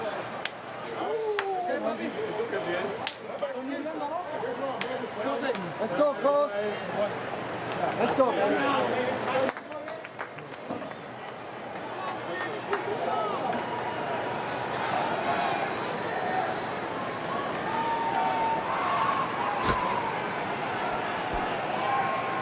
David Wright with 2 out. Off of Webb. And Wright's aboard. And every little thing that can go wrong for this Arizona club is going wrong. And obviously, with one hot ball club and one troubled one, that's a bad combination for Arizona. Well, he jams David Wright. What happens is that when he jammed him, that ball came off the bat very slowly, and it kind of fooled Webb as he lifted up too quickly, and he knew by the time he got to the ball there would be no play on either LaDuca or Wright. Well, they have given Wright credit for an infield hit. So the Mets have 3 hits in this inning. A ground ball past the diving Hudson at second. A bunt past the pitcher by LaDuca. And a single off the pitcher by Wright. So runners at first and second, 2 out for Valentin. Mets now with 8 hits in the game, 7 more than the Diamondbacks.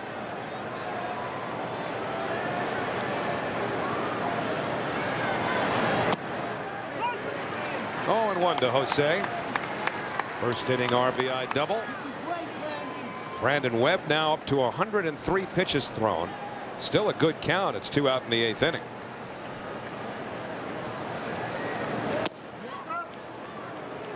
You know how if I'm on the bench and I'm Alay Soler, I'm thinking to myself, make sure when I go out for the 8th inning I really concentrate on my warm-ups, because it's a little longer inning than it's been. Webb has been going through the lineup pretty easily until this inning. Make sure that I really concentrate on my warm-ups like they're a game situation, because a lot of times in these kind of games you forget. Big inning, you go out there, kind of half-heartedly toss your warm-ups, and next thing you know you're in trouble. And he has been very economical over the last few innings. Only 7 pitches thrown by Solaire in each of the last 3 innings. 2-2 to Valentin.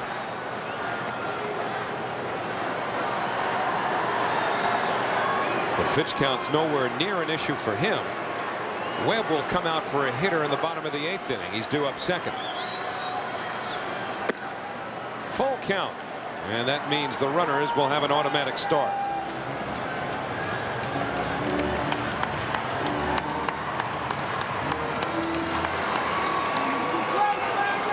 LaDuca at second, Wright at first will be off and running on a 3-2 to Valentin with 2 men away. They're going. And they'll come back. Breaking ball fouled upstairs.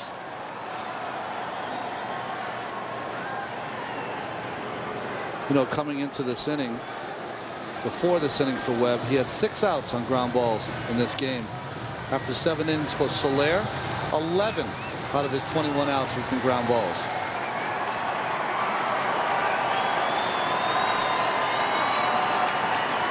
It'll be a payoff pitch. And Webb handles that one easily. Side retired. But the Mets had a run on 3 hits. And 2 men left.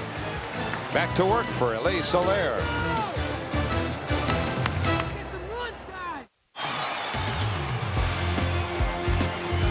Heading to the last of the 8th inning at Chase Field. Psychedelic look. Maybe some of the pitches are looking that way to the Diamondbacks too, the way Alay Soler has performed. Yep, just 1 hit through 7 innings and only 84 pitches. And keep that in perspective now. When Solaire faced the Diamondbacks at Shea Stadium last week, he needed 33 pitches to get out of the 1st inning. And tonight he's got 84 through 7. So here's Hudson. And he goes after the first pitch. Solaire to the bag, 1 away, and they're starting to help Solaire now. Alay has retired 13 in a row. That's strange, though, isn't it? That's one of the things that has changed how he is. You're down 3 runs. The batter usually takes the first pitch there. You're trying to get on base any way you can, work the pitcher, try to make him get deeper into the count. Sometimes you can get a walk off the pitcher and start an inning, but Solaire does not mind him first pitch swinging for an out. Well, that's remarkable under the circumstances. So Jeff DeVannen will bat for Brandon Webb.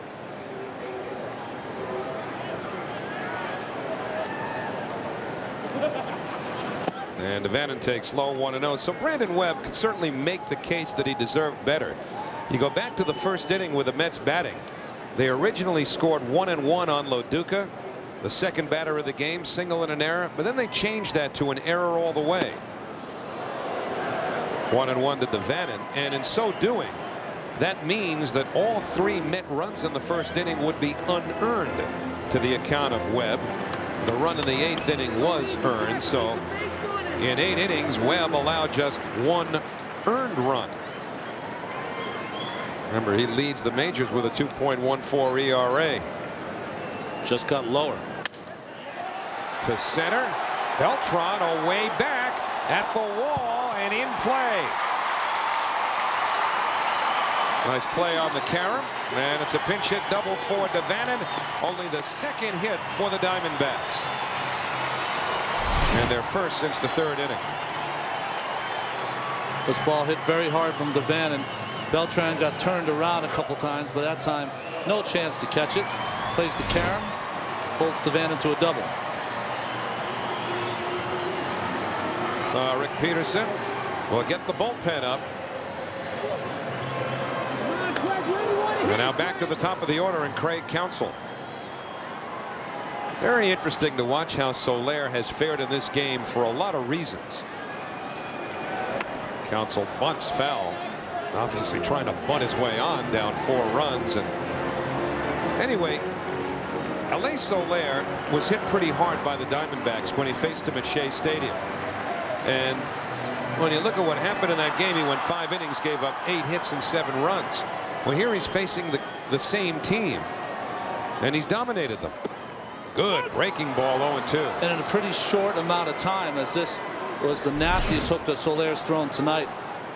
Just 12-6. Great breaker. Looks like that might be low, but it's not, because it's going over the plate above the knees of Counsell. So it's 0-2.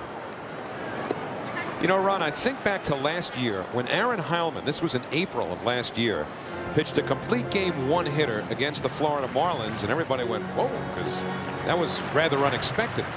Well, he faced the same team 5 days later, and he got walloped 9-2.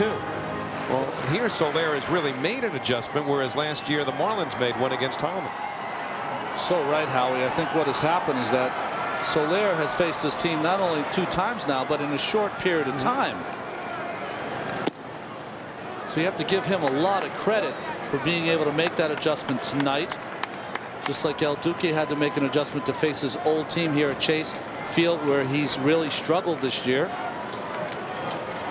2-2 to Counsell. Out in front, a long foul ball.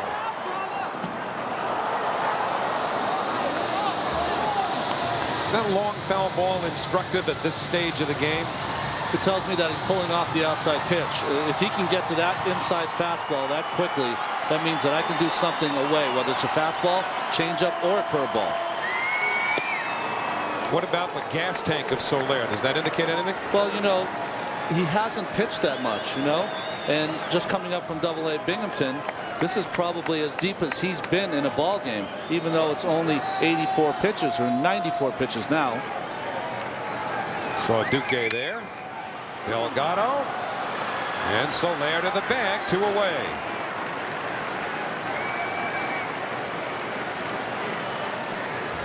Fans, in 2006, Hyundai, the Mets, and Sportsnet New York are teaming up to strike out cancer.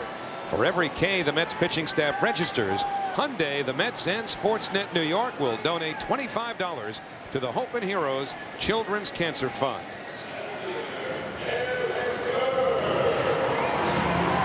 Well, now it's Pedro Feliciano throwing. Eric Burns, a right-hander, is up now, but behind him, you've got 2 left-handed bats, Gonzalez and Tracy. Solaire now at 95 pitches, so this could very well be his last inning, if not his last batter.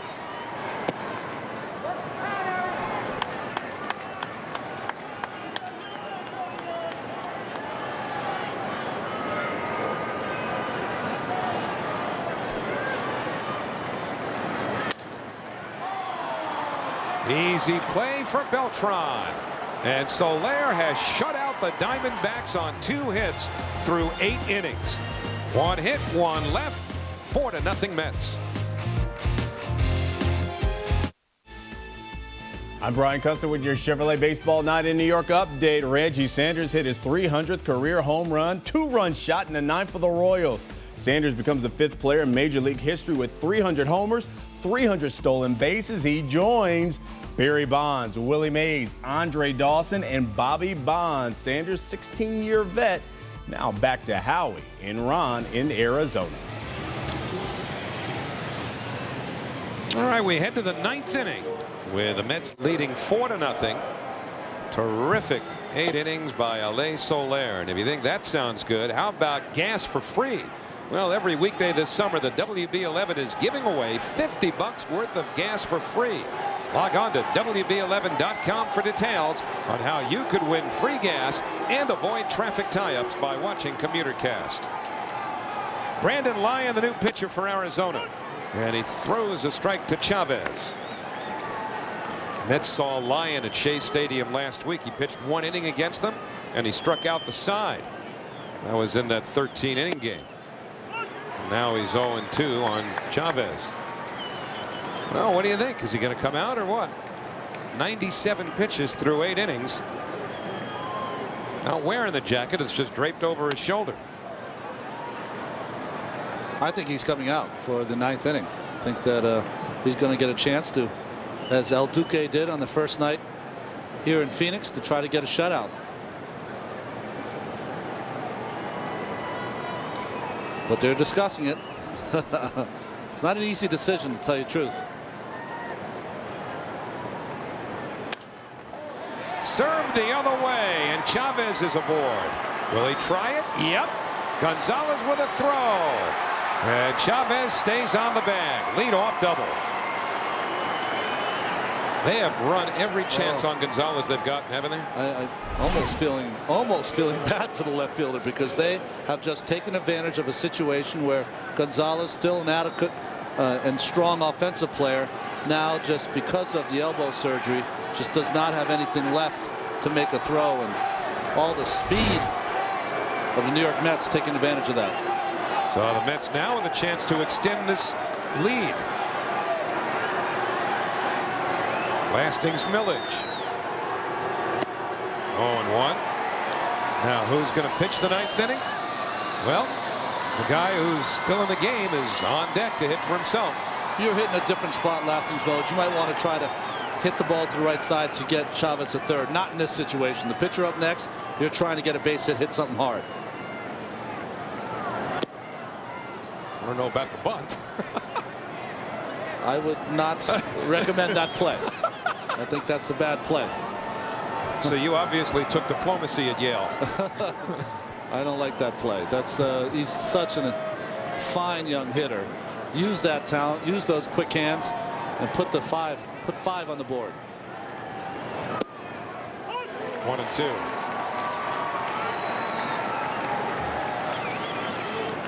We've seen that Lyon has good stuff. He talked about those 3 strikeouts at Shea.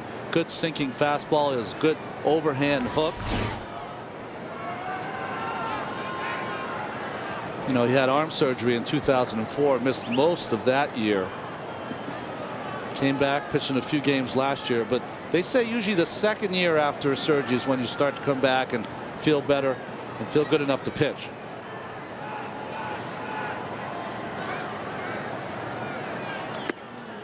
Well, the breaking ball missed there, and it's 2-2. It's got to be unnerving for all the teams now that have to face the Mets when Endy Chavez is in the lineup, because with Reyes, Beltran, Chavez, Wright, pitcher has to worry about those runners on base. Lyon spends time looking at Chavez, who is running, and the curveball for ball 3, and Chavez is in with a stolen base. You know, sometimes you'll steal this base because you'll see the sign, you'll know it's a curveball, and you'd love to run on those breaking pitches, but like a lot of relief pitchers here for the Diamondbacks, take a long time to deliver that ball to the plate. That forces the infield in. Millage hits to Counsell, and that'll keep Chavez at third, but the infield will have to stay in. It's only the first out. Here's the AOL game summary. Mets with a crooked number in the first inning. They've been doing a lot of that lately, and Solaire has done the rest. Well, this against Brandon Webb, those 3 runs in the first unearned. Want a better high-speed internet? You belong at AOL. Squeeze, maybe? I would say no. 1, because I don't think Willie Randolph likes to squeeze that much. 2, I don't think it's a good play because everyone in the ballpark knows it's going to happen or thinks it's going to happen. 1-1. 3, I think that Solaire is a pretty good hitter, although he struck out 3 times against Brandon Webb. Brandon Webb's the elite of the National League. He handles the bat pretty well. And the other thing I wouldn't want to take a chance on, I'm sending Solaire out there for the 9th. I don't want anything negative to happen in the 8th. If he doesn't get it down and there's an out at 3rd, just let Jose Reyes. If he can't make the play, let Jose Reyes try to drive the run in with 2 outs. That's a great point. Reminds me of the way Davey Johnson handled your staff very early on. He seemed to have your mindset very much at the forefront, getting you out at a time in the game when he knew that you would take a good feeling off the mound. There was something positive every single time. I remember I gave up 5 runs once in the first in Philadelphia. He came out and he said, don't worry about this game, all right? We're probably going to lose. You just go out and give me 3 or 4 more innings and work on some stuff. That's the kind of stuff he could do. Well, Solaire down on strikes. He has struck out 4 times in this game. Well, Brandon Lyon has got that good curveball. Good hitters aren't going to hit that, so certainly Solaire's not.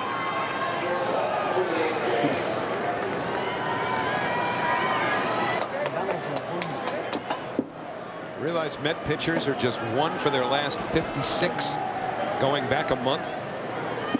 Breaking ball to Reyes, 1-0. I'd take a month of K's if I knew I was going out for the 9th inning with a chance for a shutout. Well, that appears to be the plan. But there's a lot of things Reyes can do here. 1-0. He can try to get a base hit here for 2, driving this run. Maybe lay down a bunt, try to beat it out, beat Lyon to first base. Ripped into right, and it's 5-0 Mets.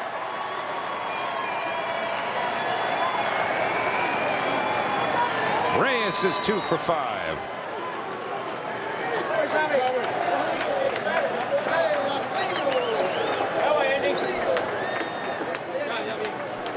Well, great job by Endy Chavez getting on, stealing, getting to 3rd and scoring position, and that fastball catches too much of the plate for a good hitter as Jose Reyes. And Mets speed produced that run.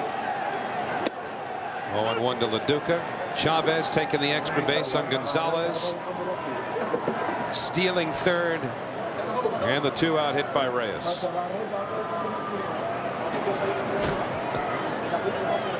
No, that's not a punishment. He doesn't have to sit in that chair for striking out 4 times.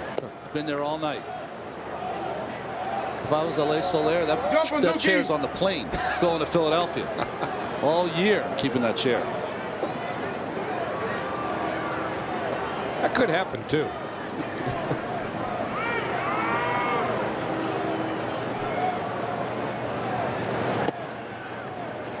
Two and one to LaDuca. Are you superstitious? Oh, very superstitious, yeah. No, same meal every day as long as I was a Met. Pre-game meal for a night game. What was that? Steak, mashed potatoes, and green peas of all things. It's your basics. I got 1 win with green peas. I had to stay with it. LaDuca slices it the other way. Hey, Mets fans always traveling and missing games? Watch Mets games live online whenever you're away from New York, exclusively from MLB.tv. Mets.com has more live games than anyone else. Mets.com, where baseball is always on.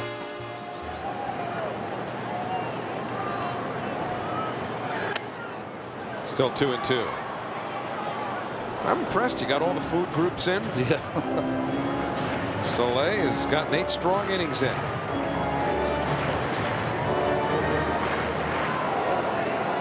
I remember early in my career, Charlie Samuels gave me 44, which I always thought was a hitter's number. Lasting's Milledge number now. But when you're a rookie, you're just happy to take any number to be in the big leagues. Yeah, I wonder about 59 and Solaire. Yeah. How long that'll last if he sticks. Well, after tonight's game, you better not take that number off. Keep that as long as it works.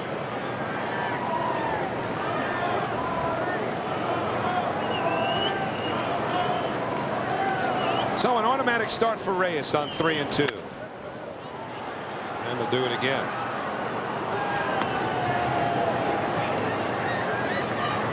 One more in this series. That'll be tomorrow afternoon. And Pedro Martinez will face Ramon Ortiz.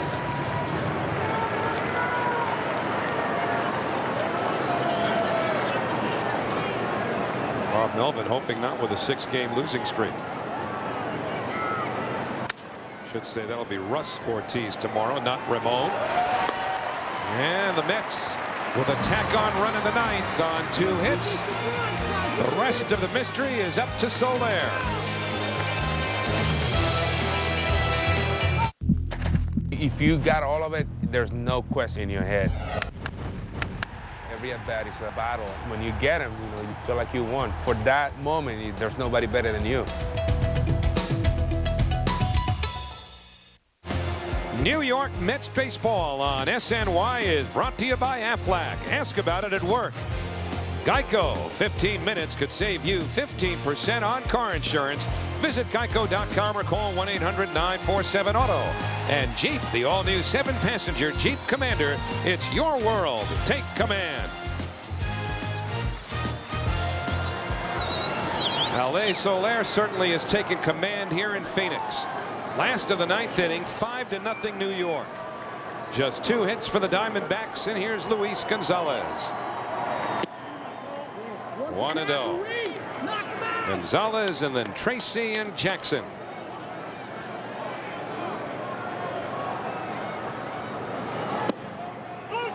Good pitch on the inside corner.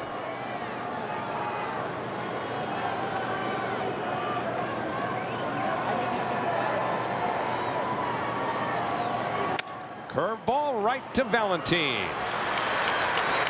1 out. And now Chad Tracy. And that out was the 100th pitch. That's it. Thrown by Alay Soler, and he's got 1 out in the 9th inning. Sports New York coming up after the game. Reaction from this one, as well as the A's going after Messina. And the horses deciding the Belmont Stakes. That's all coming up on Sports New York. Tracy 0 for 2 with a walk. Strike 1.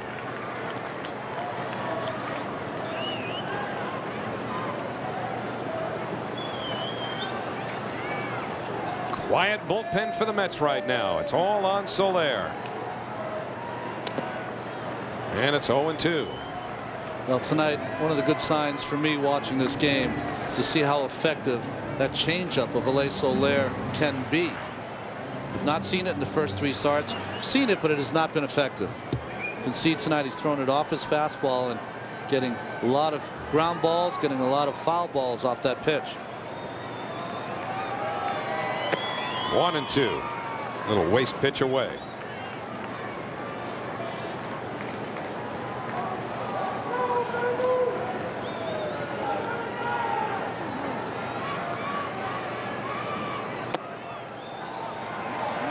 Two and two, and that was close. Close pitch right there. You know what I think is another nice thing if you watch? Solaire and LaDuca have been really meshing very well. Solaire hasn't shaken off LaDuca very many times, and that's a good thing. 2-2 pitch. Breaking ball hit to Delgado. And the Diamondbacks down to their last out. You know, Holly, what I mean by it's a good thing is because LaDuca knows the hitters. Solaire doesn't. So let him call the game, and all Solaire has to concentrate then on is execution. He doesn't have to worry about working the hitters. Let LaDuca work the hitters. And the last hitter, unless he can keep it going, is Connor Jackson. A walk, a pop out, and a fly ball. 26-year-old Alay Soler delivers a strike on the outside corner. Only 106 pitches thrown by Solaire. The 0-1.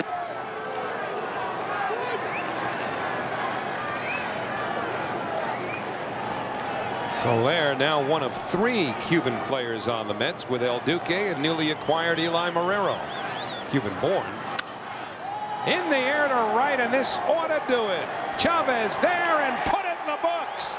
A 2-hit shutout for 26-year-old Alay Soler in his 4th major league start. The Mets beat the Diamondbacks 5-0, and Alay Soler is the star of the show.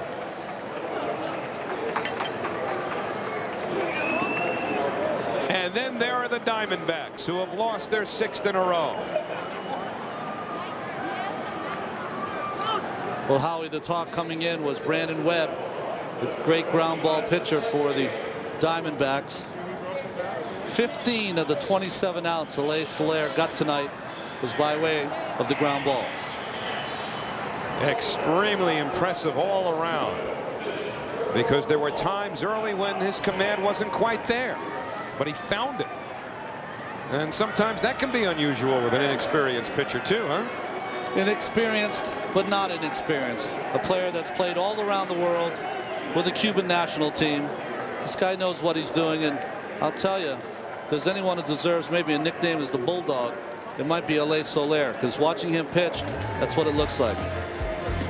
The New York Mets are now 5-1 on this 10-game road trip. Solaire's 2nd big league win as a champ. 1 run in 7 innings against the Dodgers, and a shutout tonight. And Alay Soler, a little more modest in his demonstration perhaps than El Duque was the other night, but just as pumped. And the Mets with a 5-0 win. We'll be back in a moment.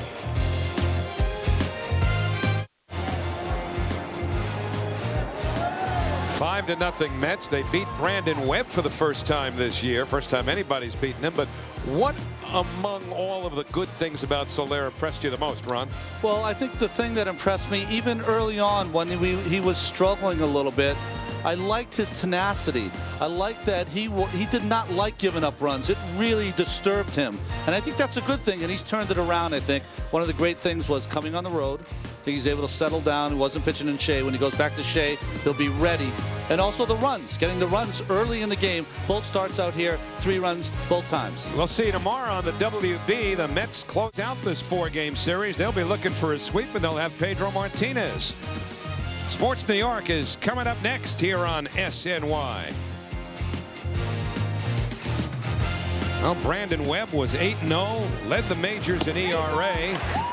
And although he would strike out 9, here was the real star, Alay Soler, with offensive help early. And what went right for the Mets went wrong for the Diamondbacks. And so for Ron Darling, Chris Cutter, and our entire SNY crew, I'm Howie Rose. Let's send it to the studio and Brian Custer.